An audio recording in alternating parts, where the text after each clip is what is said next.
pleasure to see you again on today. There's so many different things going on. I'm just so ecstatic. The book launch and everything is just going so well, but we're going to talk about that later on. What I have for you today is some tips on social media marketing and tips on how to get your business up and running. We're also going to talk about my book launch event that's going to be here in New York City for those of you that can't make it in Texas. Okay, so social media marketing tips. First, you need to choose your network.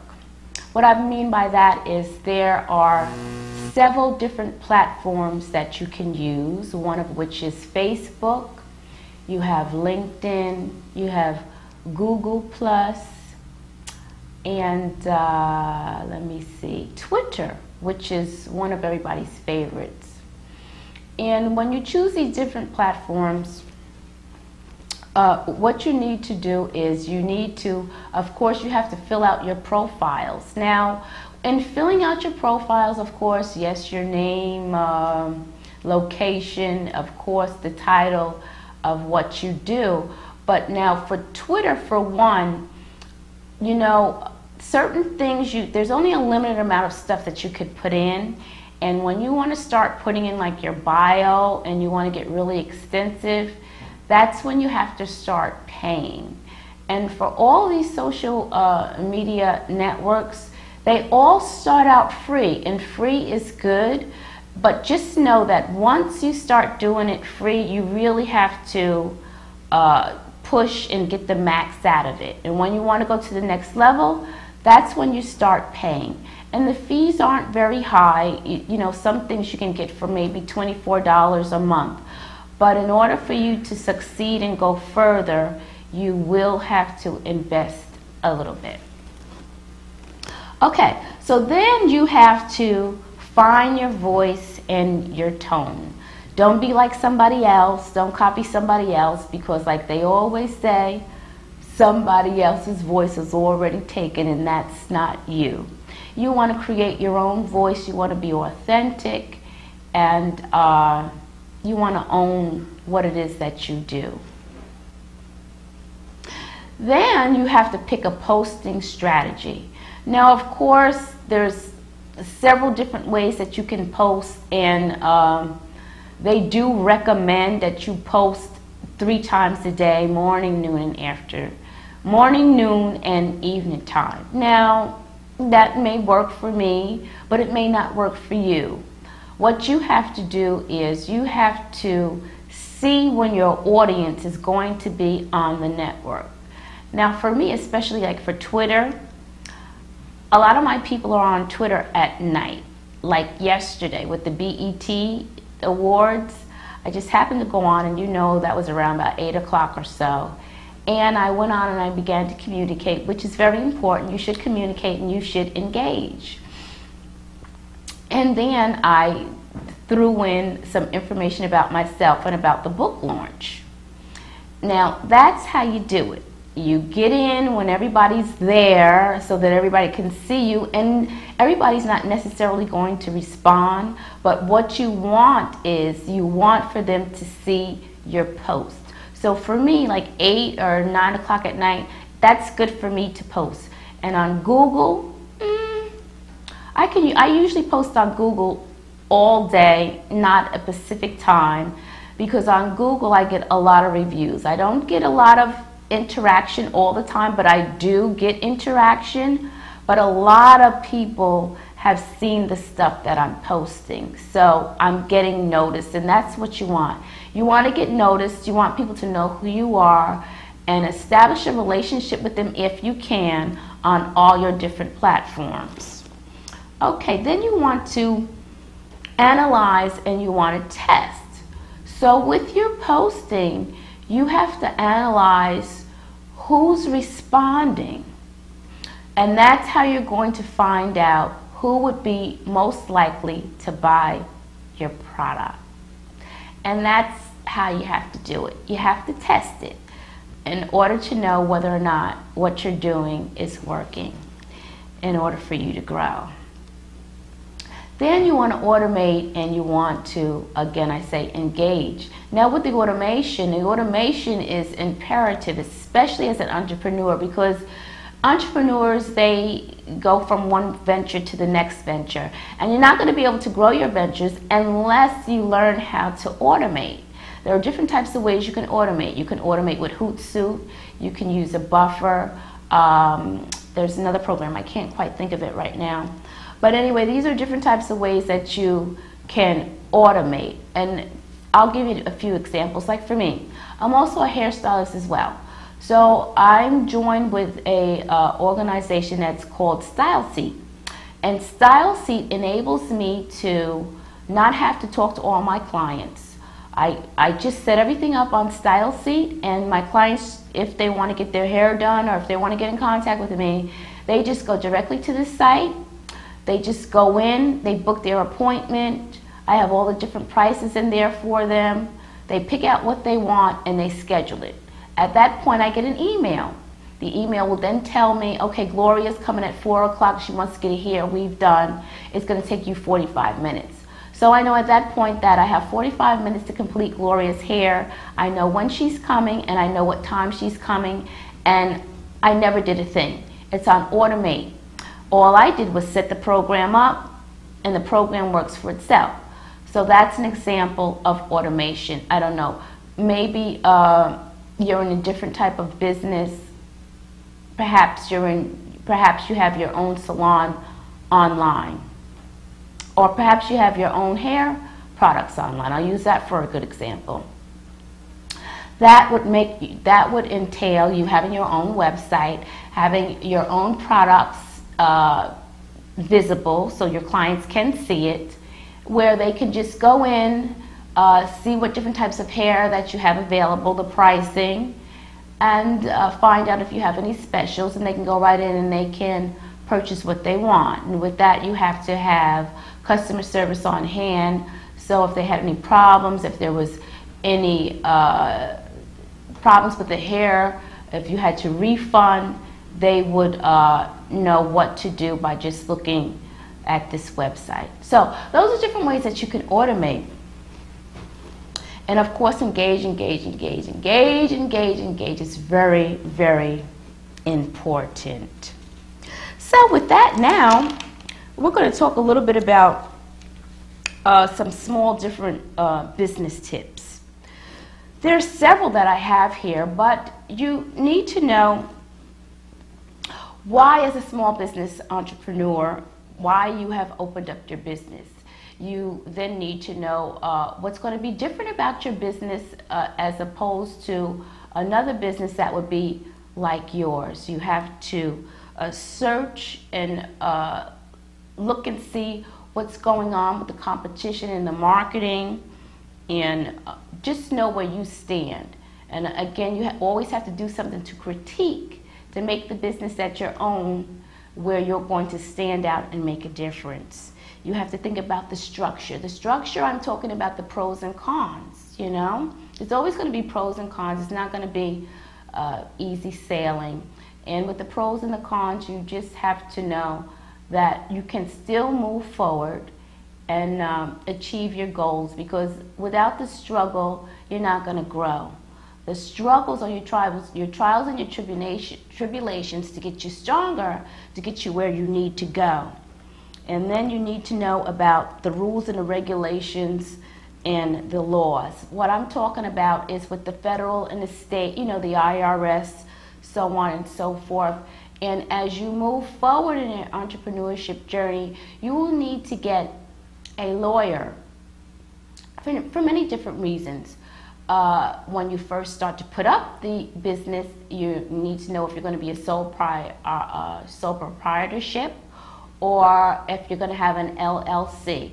And these are all things that you can take care of yourself, but there may be some things in the contract that you might not understand. So that's where having a lawyer is going to come in for you. He must be a small business lawyer, someone that specializes in these types of things, because lawyers you can use for all different types of things.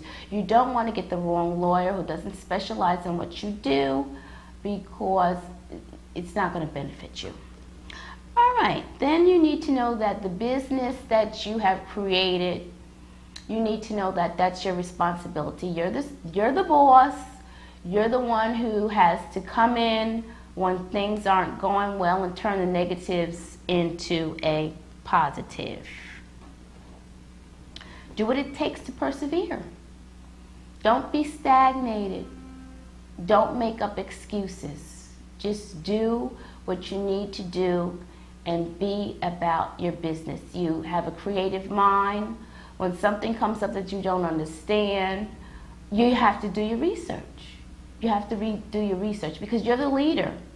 You're leading the ship, you're leading the pack, and you have to be an example. Now, you also have to be careful in building your reputation. You want to steer clear of anything that's negative and has a negative reflection on what it is that you're doing. That could even mean being separate from, people, friends, and people that you associate with. Perhaps, what's going on with them is not so positive, and if you're dealing with them, it could be a bad reflection on you and your company and what you have built to establish.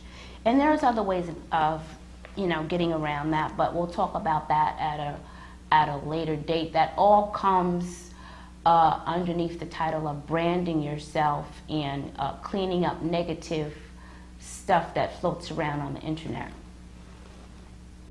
Then, of course, you always have to think about yourself and, running yourself ragged. You have to take time out for yourself, reinvent yourself, do meditation, go away on a vacation, but take time out for yourself because it's needed.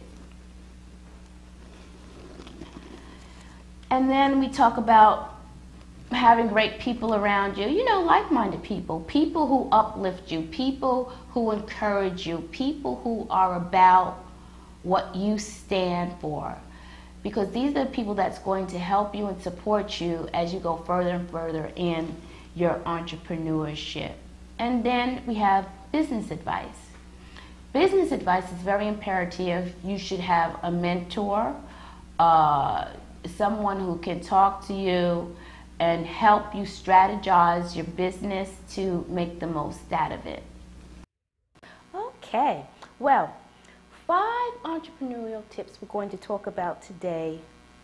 We're going to be dealing with progress,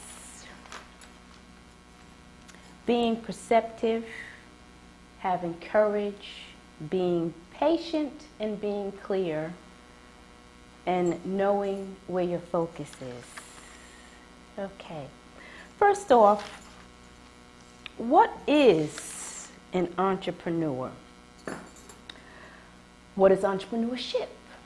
Entrepreneurship is a state of mind. And recently a friend of mine emailed me and was telling me of a great adventure she had gone on. And this is some of the things that she's related entrepreneurship to. Entrepreneurship mind state is a constant being, like mountain climbing. Sometimes it's smooth, sometimes it's rocky, sometimes it's rainy. But then again, the comparison of entrepreneurship as opposed to life in general is an ongoing journey. It just keeps flowing and flowing and flowing like a river. Okay, number 1, you must be progressive. Successful will not happen overnight. There will be roadblocks and bridges to cross. Understand that you must just keep your focus and make it happen. Use what's working for you and throw out what's not working for you. You must adapt to change and you must fulfill your purpose. You must be clear. The vision that you see must be clear. You must know, do you want to be a CEO or an entrepreneur? I bet you didn't know that there was a difference. Well, A great entrepreneur is the direction you set with ultimately determine the moves you make. Consistency, making the right changes and moves is the difference. Warren Buffett said, and this is his quote, "Know to be fearful when others are greedy and be greedy when others are fearful." While Steve Jobs says, "Overcourageous visionary knew to listen to his inner voice that could tell him he made a mistake, him or her." You must be passionate about your journey. Being deep-rooted, we encourage ourselves on the path of knowledge, experience, and success, which are all very essential features in making the right moves. You must be courageous. Understand that being innovative and fearless at times to be about your business and make a difference. Number 5, be perceptive. The greatest entrepreneurs are in tune with their world. They have grasped the markets in which they operate, and it's not all about being in the right place at the right time. You need to know your purpose. That's where the greatest success lies. Those are your 5 tips on entrepreneurship on today. Today we're going to talk about a virtual assistant, which is very impertinent when you're an entrepreneur. We wear so many different hats. We need to outsource things. So, with the virtual assistant will triple your business efficiency. And by using the virtual assistant, many entrepreneurs wear many hats and they do multitasking. And of course, this can be overwhelming if you do not have outsourced and delegate some of your responsibility. This is where the virtual assistant comes in. It's like a secret weapon. It's the ability to use freelance marketplaces like Upwork. Upwork is a community where you can get expertise on any administrative skill you need.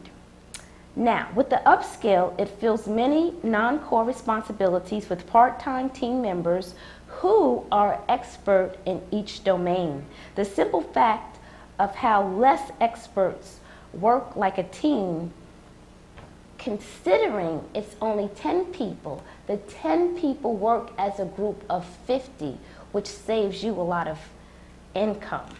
Now, with the Upwork, all points of friction in the recruiting and hiring billing contracts is dominated.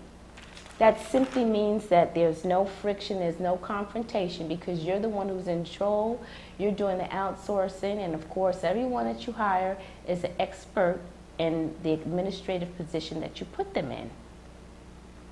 Now, with Upwork, it simplifies your outsourcing by dividing up the jobs that you have according to your team. Now, you can also determine which tasks are to be outsourced. There'll be some tasks that you can simply do yourself, and there'll be some tasks that you can outsource to make your job better. You can hire with a clear mandate. It will provide consistent onboarding and communication, which is absolutely necessary. It will help you to be successful, and it will help you to put the successful freelancers on autopilot, which means you can just show them exactly what you want, and because they are of expertise in whichever category you put them in, you can just leave them. You don't have to watch them every 5 minutes like a little baby. And also with this system, you can challenge your teammates to outsource their own things that they have to do. And this way, it will teach them about being a leader once they are sooner or later gone away and out of the nest. And with this whole deal of outsourcing and this whole business of delegating, it's a luxury. It's a non-core task that does not only apply to the CEO, but to the managers as well, and also to the entry levels of the entrepreneurs as well. Again, I say outwork is essential, and the endeavor of being a great leader, you need these types of things. Okay, so now we're going to talk about 8 health business styles that are pertinent to your business. You need sleep and you need time to recuperate. Now, 9 times out of 10, they always say that 8 hours of sleep is good for you. But being an entrepreneur, we never even really get 8 hours of sleep. That's because we wear so many hats. We probably get a minimum of 4 to 5 hours of sleep. But some sleep is necessary because you don't want to burn yourself out. Health-wise, you need to take care and regenerate your time. This means you need to set time away to regenerate. If it means going in the bathroom for 5 minutes, do it. You need to regenerate so you can get your juices flowing again. Of course, there's vacation time, which we talked about on last week.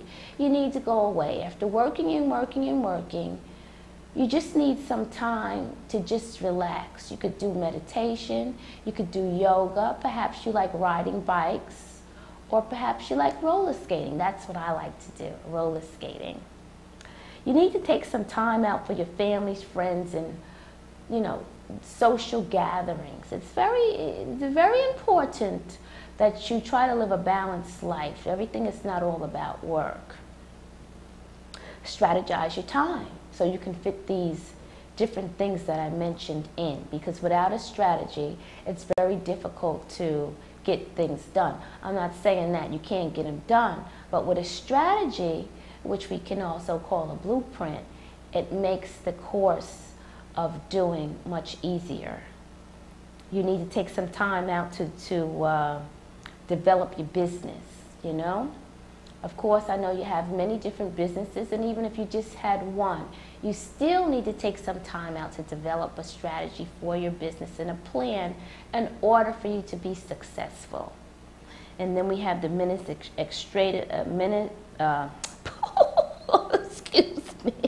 the business administrative time that you need to take out. You have to take time out because you need to go over certain things. The clerical work you need to go over. You may need to talk to your receptionist about how she's answering the telephone and giving out the messages. You may need to talk to the maintenance man that comes in and, takes care of the painting for you. You may need to talk to the people the cleaning people that are coming in and out of the office. You need to take time. You must take time because you're the leader and you're the one who organizes all this different types of things. And if you don't take care of it, nobody else will. And then there's the client and the service time. You need to take time out with your clients because your clients are the one that are filling your pockets. So it only takes a few minutes to pick up the phone call and say, "Hi, I appreciate you. Thank you very much for your business." Send out an email. Send out some flowers. Send out some chocolates. These are all different types of ways that you can show appreciation to your client, whom is always looking out for you and whom is always filling out your pocketbook on a consistent basis as long as you fulfill their needs.